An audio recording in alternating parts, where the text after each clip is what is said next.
प्रिय भक्तगण, आज हम आपको एक कथा का श्रवण करा रहे हैं जो सुनने मात्र से ही आपके जीवन में सुख, संपत्ति और धन की वर्षा होगी। तो चलिए कथा को प्रारंभ करते हैं। एक जंगल में एक तोता और मैना बड़े प्रेम पूर्वक आपस में रहा करते। उनमें बहुत प्रेम था। एक दिन किसी विवाद के कारण तोता और मैना के बीच में झगड़ा हो गया। तोता ने कहा, इस संसार में सबसे बड़ा पापी और विश्वासघाती स्त्री है। मैना ने जवाब दिया, इस संसार में सबसे ज्यादा पापी और विश्वासघाती पुरुष होते हैं। जब वे दोनों आपस में ऐसे ही लड़ते रहे और अपने विवाद का निदान करने के लिए वे भगवान शिव के पास जा पहुंचे। उन्होंने अपनी बात बताई। शिव जी ने तोते से कहा, तुम मुझे ये बताओ कि संसार में स्त्री पुरुषों की अपेक्षा ज्यादा पापी और विश्वासघाती कैसे है। अगर आप ये कहानी सुन रहे हैं तो पूरा सुनिएगा। इस कथा को आधा अधूरा छोड़कर जाने की गलती बिल्कुल मत करिएगा, क्योंकि इस कथा को पूरा सुनने से मन चाहे फल की प्राप्ति होगी। इसलिए इस कथा को पूरा सुने। अगर आप शिव भक्त हैं तो भोलेनाथ का अनादर न करें। तोता बोला, प्रभु मैं आपको एक कहानी सुनाता हूँ जिससे हम सबको ये साबित होगा कि स्त्री पुरुषों की अपेक्षा ज्यादा पापी और विश्वासघाती होती है। फिर भगवान शिव बोले, ठीक है, तुम कहानी सुनाओ। दोस्तों, तब तक माता पार्वती वहाँ पहुँच जाते हैं और कहते हैं, मुझे ये कहानी सुननी है, मैं भी सुनना चाहती हूँ। तब भगवान शिव कहते हैं, ठीक है, बैठो। फिर तोता भगवान शिव और माता पार्वती के सामने कहानी सुनाने लगता है। एक राज्य अग्रसेन नाम का राजा था जो राज करता था। उसके पास 4 बेटे थे जो सभी बहुत ही बहादुर और प्रतापी थे। लेकिन सबसे बड़ा बेटा, जिसका नाम चंद्रसेन था, वो न केवल प्रतापी बल्कि बहुत ही सुंदर भी था। उसकी पत्नी चंद्रप्रभा भी बहुत ही सुंदर और रूपवान थी। वे अपने आगे किसी दूसरी स्त्री को सुंदर नहीं मानती थी। एक दिन राजा अग्रसेन ने अपने बेटे चंद्रसेन को उसकी किसी बात पर नाराज होकर राज्य से निकाल देने का आदेश दिया। राजा का आदेश सुनकर सभी ये बात सुनकर बहुत चिंतित हो गए। फिर चंद्रसेन अपने महल में गया और उदास हो गया। उधर चंद्रसेन को उदास देखकर उसकी पत्नी ने पूछा, प्राणनाथ, आज आप उदास क्यों हैं? आप इतना मुरझाया हुआ क्यों हैं? राजकुमार होकर भी इस तरह चिंतित क्यों हैं? तब चंद्रसेन सोचने लगा कि मैंने बहुत बुरा किया और अपनी सारी बात अपनी पत्नी को बता दी। उसी समय उसकी पत्नी मूर्छित हो गई। फिर दासियों ने चंद्रप्रभा पर गुलाब का पानी का छिड़काव किया। तब जाकर वो होश में आ गई। अब होश में चंद्रप्रभा ने अपने पति राजकुमार चंद्रसेन से कहा कि आप मुझे दासी बनाकर यहाँ छोड़कर चले जाएंगे तो मैं आपके बिना कैसे जी पाऊंगी? मैं भी आपके साथ ही चलूंगी। तब राजकुमार चंद्रसेन कहता है, तुम मेरे साथ कैसे चल सकती हो, क्योंकि दूसरे राज्य में अनेक प्रकार के संकट होते हैं और तुम नरम नाजुक महलों में रहने वाली हो। महलों के बिना ये कष्ट कैसे बर्दाश्त कर पाओगी? फिर तो राजकुमार चंद्रसेन की बात को सुनकर रानी चंद्रप्रभा कहती है, प्रीतम, जितने भी दुख दूसरे राज्य में आएंगे वो सब हमारे साथ होते हुए सुखी से भी अधिक सुखमय लगेंगे। महल के सुख बिना आपके जंगल के दुखों से भी अधिक डरावने लगेंगे। इसलिए मैं भी आपके साथ चलूंगी। अब तोता कहता है, प्रभु, रानी चंद्रप्रभा की आंखों में आंसू देखकर चंद्रसेन ने मन में सोचा कि वो मेरे बिना नहीं रह सकती, इसलिए मुझे इसको तड़पते हुए छोड़कर चलना सही नहीं होगा। इन्हीं सब बातों को सोचते हुए राजकुमार चंद्रसेन अपनी पत्नी चंद्रप्रभा से कहते हैं, तुम उदास मत हो, मैं तुम्हें साथ लेकर चलूंगा। इस बात से चंद्रप्रभा खुश हो जाती है और अपने पति के साथ जाने की तैयारी करने लगती है। अगली सुबह वे राज्य से बाहर निकलकर एक जंगल में पहुंचते हैं। चलते चलते थक जाते हैं और फिर उन्होंने एक बरगद के वृक्ष के नीचे विश्राम करने का निर्णय लिया। वे बहुत थके हुए थे। ठंडी हवा के झोंकों से उन्हें तुरंत नींद आ गई, परंतु कुछ देर बाद वहीं पर एक सांप ने रानी को काट लिया। फिर तोता कहता है, हे प्रभु, आगे सुने। सांप के डसते ही रानी तड़पने लगी और चंद्रसेन की आंख खुल गई। रानी को तड़पता हुआ देखकर और सांप को जाता हुआ देखकर चंद्रसेन बेचैन हो गए। फिर कुछ देर बाद रानी की मृत्यु हो गई। इस प्रकार मृतक रानी को देखकर चंद्रसेन ऊंचे स्वर में रुदन विलाप करने लगे। उसका रोना धोना देखकर सुनकर जंगल के जीव जंतु उसे खाने के लिए वहां आ गए। फिर चंद्रसेन ने मन में सोचा, अब जीवन संगनी ही मर गई तो मैं अब जीकर क्या करूंगा? मैं इसी जंगल में अपने प्राण त्याग दूंगा। ऐसा मन में सोचकर वो रानी की लाश के पास से उठ जाता है और जंगल से लकड़ियां इकट्ठी करने लगता है और रोकर कहता है कि मैं भी रानी की चिता में जलकर मर जाऊंगा। बस उस समय स्वर्ग से एक देवदूत आता है और मुझे रोता हुआ देखकर उसके मन में दया आती है और वो राजकुमार चंद्रसेन के पास जाता है और पूछता है, तुम क्यों रो रहे हो? आखिरकार तुम्हारा दुख क्या है? तो राजकुमार चंद्रसेन ने देवदूत से कहा, मेरे पास अपना दुख कहने की शक्ति नहीं, मुझे चाहिए ये धरती फट जाए, मैं इसमें समा जाऊं। फिर देवदूत ने कहा, तुम मुझे अपना हाल बताओ, शायद मैं तुम्हारी मदद कर सकूं। फिर चंद्रसेन ने कहा, महाराज, मैं एक राजकुमार हूँ और राजा अग्रसेन का बेटा हूँ। मेरे पिता ने मुझे राज्य छोड़ने के लिए कहा था, इसलिए मेरी पत्नी और मैं इस जंगल में चलते चलते यहाँ आ गए। यहाँ आकर मेरी पत्नी को सर्प ने काट लिया और उसकी मृत्यु हो गई और मैं लकड़ियां इकट्ठा कर रहा हूँ ताकि मैं अपनी पत्नी के साथ जलकर अपने प्राण को त्याग दूं। तब तोता कहता है, प्रभु आगे सुने। चंद्रसेन की बातों को सुनकर देवदूत कहते हैं, राजकुमार तू बड़ा मूर्ख है। ये संसार है, यहाँ इंसानों का आना जाना लगा रहता है। इस शरीर को एक दिन सबको त्याग देना है, परंतु तू भी इसे जानता है, इस संसार में कोई भी किसी के साथ नहीं जाता और ना ही किसी के साथ जाता है। फिर भी तू मूर्खों की तरह ये बात कर रहे हो। अगर तू जीवित रहेगा तो बहुत सारी रानियां तुझे मिलेंगी, इसलिए अपने मरने का विचार छोड़ दो। इस मानव शरीर को प्राप्त करने के लिए देवता भी बेहद इच्छुक होते हैं, तो फिर इस शरीर को क्यों नष्ट करना चाहते हो? इस प्रकार देवदूत के शब्दों को सुनकर चंद्रसेन कहता है, महाराज आपने जो कुछ कहा वो सत्य है, किंतु ऐसी पतिव्रता पत्नी मुझे किसी जन्म में नहीं मिलेगी, इसलिए मैं इसके साथ ही मरूंगा। फिर देवदूत चंद्रसेन के विचार सुनकर देवदूत ने जान लिया कि ये अपनी पत्नी के बिना नहीं रह सकता। तब देवदूत ने कहा, राजकुमार तेरी पत्नी के जीवित करने के लिए केवल एक ही उपाय है। अब तू मेरी बात को ध्यान से सुनो। यदि तू इस उपाय को कर सकता है तो तेरी रानी जीवित हो जाएगी। फिर चंद्रसेन ने कहा, महाराज आप जो कुछ भी कहेंगे मैं सब करने के लिए तैयार हूँ, केवल मेरी पत्नी को जीवित कर देना। तब देवदूत ने कहा, तुम्हारी रानी की आयु केवल 20 वर्ष थी, जिसने इसे बिता दिया। इसके बाद तेरी उम्र 70 वर्ष की है, जिसमें 30 वर्ष बीत चुके हैं। तेरे जीवन काल में अभी सिर्फ 40 वर्ष बाकी हैं, यानी तुझे अब सिर्फ 40 साल और जीना है। यदि तू अपनी पत्नी को आधा जीवन समर्पण कर देता है तो तुम दोनों की आयु समान हो जाएगी। ये बात सुनकर राजकुमार चंद्रसेन ने कहा, मुझे मानने हैं। फिर देवदूत ने चंद्रसेन के हाथ में पानी दिया और 20 वर्ष तक रानी के पैरों पर पानी डालने का संकल्प लिया। अब जैसे ही चंद्रसेन ने संकल्प किया वे जल को रानी के पैरों पर डालेगा। देवदूत ने कहा, पानी को पैरों पर डालने से पहले मेरी एक बात को ध्यान से समझ लो, इसमें गुप्त रहस्य है। अभी तो तुझे रानी की आवश्यकता है तो तुम पानी डालकर उसे बचा सकते हो, लेकिन भविष्य में अगर रानी की आवश्यकता नहीं पड़ती तो तुम अपने संकल्प को वापस ले सकते हो, और जब तुम वो संकल्प वापस लेते हो तो तुम्हारी रानी को तुरंत ही मौत हो जाएगी। परंतु एक बात हमेशा याद रखना, इस संकल्प को कभी वापस ना लेने की बात रानी से मत कहना, वरना तुम अपने आप को वापस नहीं ला सकोगे। हमेशा याद रखना, जीवन में कुछ बातें हमेशा छुपा कर रखनी चाहिए, क्योंकि कभी कभी ये बातें काम आ सकती हैं।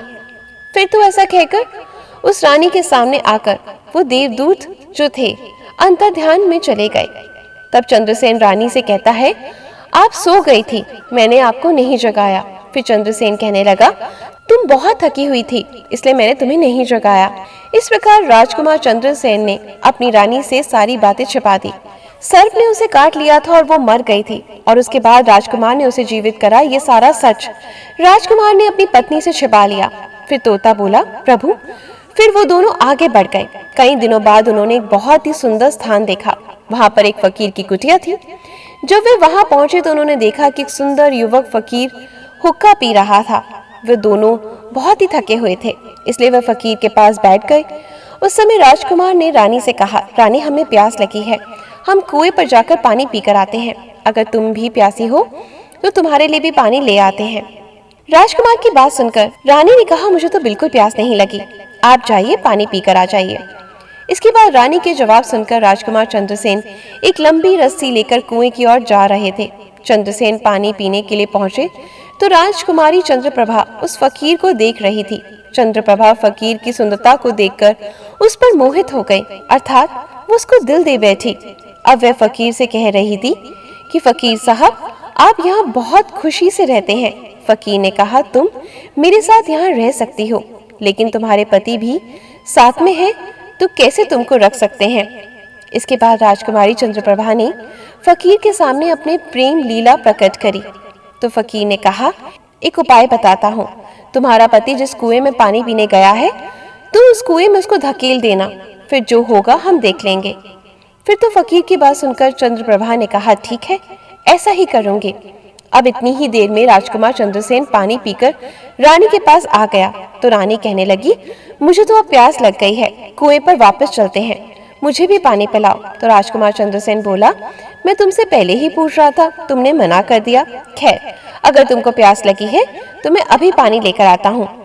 तब चंद्रसेन पानी लेने चला तो रानी भी उसके साथ चल दी और कहने लगी, मैं भी तुम्हारे साथ चलती हूँ। बेचारा चंद्रसेन उसके प्रेम में पागल था।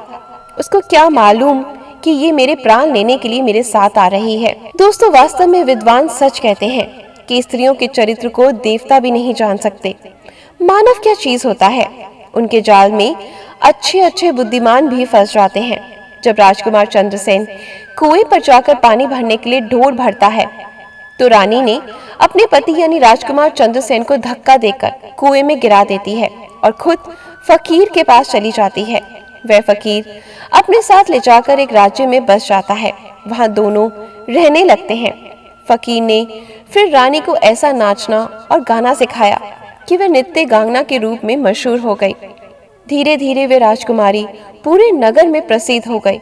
इस तरह रानी के नृत्य और गीत के कारण वे फकीर के पास लाखों रुपए बन गए। रानी भी उस फकीर के साथ मस्ती में रहने लगी थी।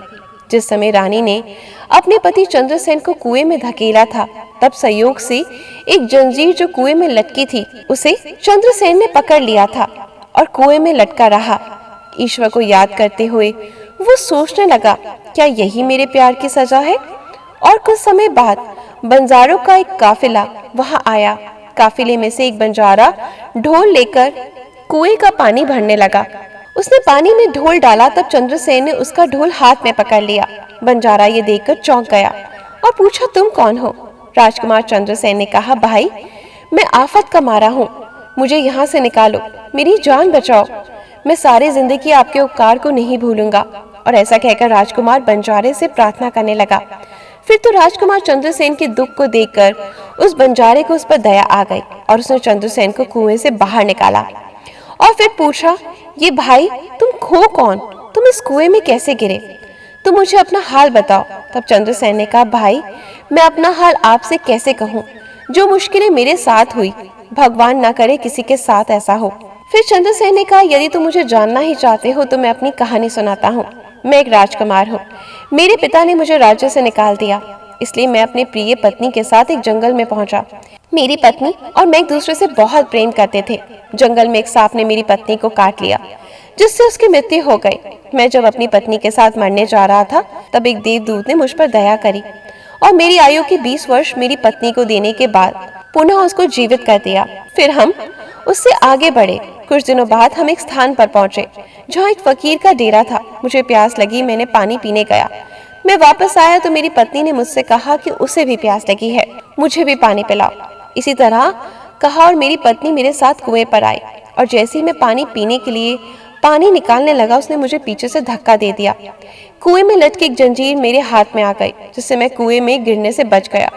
और फिर जब आप आए तो मैंने आपको आवाज लगा दी, जिसके बाद आपने मुझे कुएं से बाहर निकाला। अब तोता बोला, प्रभु। इस पर राजकुमार चंद्रसेन ने दुखी मन से सारा हाल उस बंजारे से कह दिया और फिर अपना व्यथा सुनाकर चंद्रसेन चुप हो गए। उधर बंजारा ने उस बात को सुना और रानी की करतूत सुनकर दुखी होकर कहा कि स्त्रियों का चरित्र भगवान भी नहीं समझ सकते तो मनुष्य कैसे समझ सकता है। बोलकर ऐसे कहकर बंजारा ने चंद्रसेन को सिर पर हाथ फेरा और कहा, तुम चिंता मत करो, भगवान बड़े दयालु हैं, वे तुम्हारी सहायता करेंगे। फिर उसने कहा, तुम चाहो तो हमारे साथ कुछ दिन रुक सकते हो, राजकुमार चंद्रसेन उन बंजारों के साथ रहने का सहमत हो गए और उनकी सहायता से वे कुछ दिनों बाद उसी राज्य में पहुंचे जहां उसकी पत्नी चंद्रप्रभा और वह फकीर रहा करते थे। उस राज्य को देखकर बंजारे से कहा, भाई मेरी इच्छा है कि तुम कुछ दिन इस राज्य में रहो। तब राजकुमार ने कहा, जैसा आप चाहे, मुझे कोई आपत्ति नहीं। फिर राजकुमार चंद्रसेन जो बंजारे से विदा होकर राज्य में आया, काम की तलाश में घूमने लगे। कुछ दिनों बाद राजकुमार की मेहनत परिश्रम देखकर उसे एक बड़े व्यापारी ने अपने पास नौकरी पर रख लिया। इस तरह राजकुमार चंद्रसेन ने उस व्यापारी के पास रहना शुरू कर दिया और बड़ी मेहनत और व्यापार से अपने कर्तव्यों को निर्वाह करना शुरू करा। कि देखकर उस व्यापारी ने चंद्रसेन को बड़ा सम्मान दिया और उसे यहाँ का मुनीम बना दिया। इस तरीके से राजकुमार चंद्रसेन के दिन बड़े खुशी खुशी गुजरने लगे। अब एक दिन नगर के राजा के यहाँ चंद्रप्रभा के नृत्य का आयोजन हुआ। राजा ने उस शहर के सभी बड़े व्यापारी सेठों को अपने यहाँ नृत्य देखने के लिए आमंत्रित किया। जब राजकुमारी चंद्रप्रभा का नृत्य होने वाला था तो शहर के सभी व्यापारी, सेठ, साहूकार राजा के यहाँ पहुंच गए। चंद्रसेन जो रानी के नृत्य और गायन की प्रशंसा सुनता था, उसने भी सोचा कि मुझे इस नृत्य को देखना चाहिए। वो भी राजा के दरबार में सेठ के साथ वहां पहुंच गया। रानी ने अप्सरा के समान नृत्य किया। उनकी सुरीली आवाज में कई सुंदर रागों को प्रस्तुत किया गया। उनके गाने को सुनकर महफिल के सभी लोग आश्चर्य में आ गए और सभी बहुत सारे इनाम दिए। इसके साथ ही राजा से लेकर प्रजा तक सभी उनकी प्रशंसा कर रहे थे। राजकुमार चंद्रसेन ने अपने हाथ की अंगूठी उठाई जो हीरों से जरी हुई थी। फिर वह उसे उतार कर रानी चंद्रप्रभा को भेंट कर दी। इसके बाद प्रभा ने अंगूठी को पहचान लिया और मन ही मन कहने लगी, ये तो बहुत बड़ा आश्चर्य हो गया। मेरा पति जिंदा है, वो यहाँ पहुँच गए। अब वह मुझे छोड़ेगा नहीं, इसलिए मुझे कुछ ऐसा करना चाहिए जिससे वह मारा जा सके। उसने मन में सोचा, अब मैं यहाँ के राजा को एक सुरीली गाना और नृत्य सुनाऊंगी जिससे वे खुश होकर मुझे कुछ मांगने के लिए बोलेंगे। तब मैं राजा के आदेश से उसे मरवा दूंगी। इसके बाद राजकुमारी एक सुरीली गाना और नृत्य को सुनाई करने लगी। रानी की इस बसंत की बहार को सुनकर राजा बहुत खुश हो गया। वे चंद्रप्रभा को बोले, मैं तुम पर बहुत खुश हूँ, तुम मुझसे क्या मांगती हो? तब राजकुमारी ने कहा, अगर तुम मुझसे सच में प्रसन्न हो तो सबसे पहले मुझे वचन दो, फिर जो मैं कहूंगी वो मुझे वही दोगे। फिर चंद्रप्रभा ने कहा, इस सभा में एक चोर है, कृपया करके उसे फांसी की सजा दें। राजा ने कहा, तुम उस चोर को मेरे सामने लाओ। रानी ने उसे हाथ पकड़ा और उसे राजा के सामने ले गई। राजा ने अपने सैनिकों को आदेश दिया कि उस चोर को जल्लादों के पास ले जाओ, उसे चोर को फांसी पर चढ़ा दो। इस बीच चंद्रसेन का सेठ भी वहां पहुंचा। वो डर कर चंद्रसेन के पास गया और पूछा, तुमने ऐसा क्या चुराया जो इसके कारण तुम्हें मरना पड़ रहा है? चंद्रसेन ने अपने मालिक से कहा, मालिक मैंने कुछ नहीं चुराया, बस आप इस राजा को केवल ये बता दो कि वह मेरी दो बातें सुन ले, इससे मेरी जान बच सकेगी। अब चंद्रसेन इसे सुनकर अपने साथी व्यापारियों और साहूकार के पास गया। सभी ने मिलकर मशवरा किया।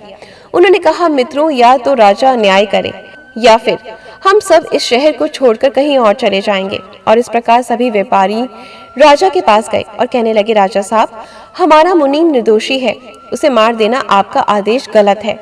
और रही मारने से पहले की बात, तो आप उसकी दो बातें एक बार सुन लीजिए जो वो कहना चाहता है। फिर भी अगर आपको लगे वो अपराधी है तो उसे फांसी दे दीजिएगा, लेकिन मेरे मरने से पहले राजा केवल मेरी दो बातें जरूर सुने। फिर राजा ने व्यापारियों की बात सुनकर कहा, ठीक है, मुनीम को बुलाओ। चंद्रसेन को लेकर राजा के सामने लाया गया। राजा ने कहा, तुम जो कहना चाहते हो वो मेरे सामने कहो। तब राजकुमार चंद्रसेन ने कहा, महाराज, मैंने क्या दोष किया जिसके कारण आपने मेरी हत्या का आदेश दिया? फिर उसकी बात को सुनकर राजा ने कहा, तू इस नृत्य का चोर है। तो चंद्रसेन ने कहा, नहीं, इस कुलटा स्त्री का मैं पति हूँ जिसने कुएं में मुझे धकेल कर एक फकीर के साथ चली गई। राजकुमारी चंद्रप्रभा ने समझ लिया कि बात बिगड़ रही है। तब राजा से कहती है, मैं कुलटा हूँ, झूठ बोल रही हूँ। ये कौन है? मैं इसे जानती तक नहीं, ये बस मेरा एक चोर है, मैं सिर्फ इतना ही जानती हूँ। फिर राजकुमार चंद्रसेन ने कहा, महाराज ठीक है, अगर मेरी पत्नी नहीं है तो वो सब कुछ जो मैंने रास्ते में छोड़ा था वो मेरी अमानत के रूप में वापस कर दे। फिर चंद्रसेन रानी की ओर देखे। राजकुमार ने अपनी अमानत को लौटाने की बात की। राजकुमारी चंद्रप्रभा ने इसे स्वीकार कर लिया। तब चंद्रसेन ने कहा, अच्छा, अब तुम अपने हाथों में पानी लो, हमारा न्याय इसी सभा में होगा। पानी लेकर वे जमीन पर रखा और कहा वह वस्तु जो मेरे पास रास्ते में दी गई थी मैं अब वापस कर रहा हूँ। रानी ने पानी लिया और कहा, जो वस्तु इसने मुझे रास्ते में दी थी मैं अब वापस कर रही हूँ। जैसे ही उसने अपने हाथों का पानी छोड़ा, रानी के प्राण छूट गए। ये दृश्य देखकर वहां सब लोग हैरान रह गए। राजा भी देखकर चिंतित होकर चंद्रसेन से कहा, ये क्या हुआ, बताओ मुझे सच्चाई इसके पीछे की। तब राजकुमार चंद्रसेन ने अपनी कहानी बतानी शुरू करी। अपने जीवन की सब घटनाओं को खुलकर बताया। उसे देश निकाले जाने से लेकर तब की सारी घटनाओं को सुनाया। राजा ने सब कुछ सुनकर चंद्रसेन को गले से लगा लिया और अपनी बेटी की शादी चंद्रसेन के साथ कर दी। तोता ने कहा, प्रभु मैंने इस कहानी को सुना, मैं भी स्त्रियों से घृणा करता हूँ और मैं भी कह सकता हूँ कि संसार में स्त्रियां पुरुषों से अधिक पापी और विश्वासघाती होती हैं। तो दोस्तों, एक बार तोते ने भगवान शिव और पार्वती को एक कहानी सुनाई। ये बताया कि स्त्री पुरुषों की तुलना में अधिक पापी और विश्वासघाती होती हैं। तो सभी ने इसे सुनकर हैरानी में डाल दिया। पार्वती ने कहा, तोता सच कह रहा है, स्त्री तो सभी में से केवल एक दो ही बिना नैतिक मूल्यों और ईमानदारी के हो सकती है, परंतु पुरुषों में भी ऐसे कुछ हैं जो पापी और विश्वासघाती हो सकते हैं। फिर भगवान शिव ने पूछा, ठीक है, तो मैं ना तुम कैसे सिद्ध करोगी? मैं भी एक कहानी सुनाती हूँ जिससे स्पष्ट होगा कि स्त्री की तुलना में पुरुष अधिक पापी और विश्वासघाती होते हैं। फिर माता पार्वती ने कहना शुरू किया, प्रभु एक गांव में एक परिवार रहता था जो बहुत ही धनवान था और उस धनवान यानी सेठ का बेटा एक अद्भुत प्रकार का व्यक्ति था। सेठ का बेटा इतना जुआरी था कि सेठ उसके बारे में सोचते सोचते परेशान रहता। एक दिन उनका बेटा जुआ खेल रहा था। उसी दिन उसके पिता का निधन हो गया। फिर भी उसने जुआ खेलना बंद नहीं किया, लेकिन पिता की मृत्यु के बाद वह खुल के जुआ खेलने लगा और सब कुछ हार गया। फिर वह अपने गांव से दूर चला गया और एक सेठ के घर पहुंचा और सेठ से बोला, मुझे बहुत तेज प्यास लगी है, मुझे एक गिलास पानी मिलेगा? तो सेठ ने उस युवा से पूछा कि तुम कौन हो, क्या करते हो और कहां से आए हो? जिसके उत्तर में उस युवा ने कहा, मैं एक व्यापारी हूँ और यहाँ से जा रहा था तो सोचा कि पानी पीकर चला जाऊं। तभी सेठ ने पूछा कि तुम कौन सा व्यापार करते हो? तब युवा कहता है, व्यापार करते समय मेरा सामान समुद्र में गिर गया, इसलिए यदि आप मेरी कुछ मदद कर दें तो अच्छा होगा। फिर सेठ ने लड़के की बात सुनी और फिर उसकी बातों के जाल में फंस गया और कहने लगा कि बेटा तुम तो ठीक हो ना, कुछ कमा भी लेते हो या नहीं, मेरी बेटी से शादी करोगे? अब तो ये बात सुनकर युवा खुश हो जाता है और शादी के लिए हाँ कह देता है, जिसके बाद दोनों का विवाह हो जाता है। प्रभु इस प्रकार सेठ अपनी बेटी को धन के साथ विदा कर देते हैं। उधर युवा को तो बस केवल धन के लिए विवाह करना था, उसने भी वो कर लिया। अब विवाह के बाद जब युवा सेठ की लड़की को साथ ले जा रहे थे तो एक जंगल आ गया। वहाँ पर युवा लड़का अपनी पत्नी से बोला, देखो अभी हम जंगल में हैं, यहाँ कोई चोर हमारे गहनों को चुरा सकता है, इसलिए आप अपने सभी गहने मुझे दे दो ताकि हम सुरक्षित रह सकें। युवा की पत्नी ने अपने पति पर भरोसा किया और अपने सभी गहनों को उन्हें सौंप दिया। क्यों ना करे, क्योंकि वो उसके पति जो है। उसके बाद युवा ने अपनी पत्नी के गहनों को एक पारदर्शी बंदे में बांध लिया और फिर वह जंगल में आराम से ठहरा। इस दौरान युवा के मन में लालच उत्पन्न हुआ और उनकी पत्नी के साथ जाने वाली एक दासी थी जिसे सेठ ने अपनी लड़की के साथ भेजा था। युवा ने फिर उस दासी को मार डाला। फिर उसने अपनी पत्नी को एक कुएं में गिरा दिया और मन में विचार किया कि मैंने तो इसके साथ सिर्फ पैसों के लिए तो शादी की थी, मेरे पैसे मिल गए। उसने सोचा कि वह पानी में डूबकर मर जाएगी। इस तरह सोचकर युवा वहां से चला गया, लेकिन उसकी पत्नी नहीं मरी। वह कुएं से बाहर निकलने के लिए आवाज देती रही। कुएं के पास से एक आदमी गुजर रहा था। जब उसने महिला की आवाज सुनी तो उसने महिला को कुएं से बाहर निकाल लिया। कुएं से बाहर निकलने के बाद महिला ने अपनी सारी जानकारी उस व्यक्ति को दी। उस व्यक्ति ने महिला को उसके पिता के घर पहुंचा दिया। जब वह महिला पिता के घर पहुंची तो उसके पिता ने पूछा, तुम्हारे साथ क्या हुआ? महिला ने कहा, पिताजी जंगल में कुछ चोरों ने हम पर हमला किया और दासी को मार दिया, मुझे कुएं में धकेल दिया। पति के बारे में मुझे कुछ नहीं पता। बेटी की बातें सुनकर सेठ जी ने कहा, कोई बात नहीं, भगवान सब ठीक करेंगे। अब मैं ये कह सकती हूँ कि प्रभु इस दुनिया में स्त्री और पुरुष दोनों ही विश्वासघाती और पापी हो सकते हैं। अब आपके हाथ में है न्याय का फैसला। मैंने भी आपको एक कहानी सुनाई है और तोते ने भी आपको एक कहानी सुनाई है, अब आप ही न्याय करें। उसने अपनी पत्नी को मारा और सारा सामान लेकर चला गया। अब तोता की और की कहानी सुनकर भगवान शिव बोले, ठीक है तोता और मैना, मैंने तुम्हारी कहानी को बहुत ध्यान से सुना। अब मैं तुम्हारा न्याय करता हूँ। सच में इस संसार में स्त्री और पुरुष के बीच ज्यादा पापी या विश्वासघाती कौन होता है, ये मेरे लिए स्पष्ट है। शिव जवाब देते हैं कि बिना किसी शंका के ये सत्य है कि इंसान की सोच उसके इस स्तर से नीचे जा सकती है। वह पापी और विश्वासघाती होता है, चाहे वो स्त्री हो या पुरुष। इंसान को किसी भी प्रकार के पाप करने से पहले ये सोचना चाहिए क्या वह सही है या नहीं। पापी और विश्वासघाती होने की कोई जाति नहीं होती, वे इंसान की सोच और कृतियों का परिणाम है। श्रोताओं, वास्तव में इंसान की सोच उसके स्तर से नीचे जा सकती है और यही पापी और विश्वासघाती बना देती है। अगर इस वीडियो में कोई भूल हो गई हो, कोई त्रुटि हुई हो तो हमें क्षमा करें। उम्मीद करती हूँ आपको मेरी ये वीडियो बहुत अच्छी लगी होगी और अगर आप सच में शिव भक्त हैं तो हमारे चैनल को सब्सक्राइब करें और कमेंट बॉक्स में हर हर महादेव जरूर लिखें। धन्यवाद।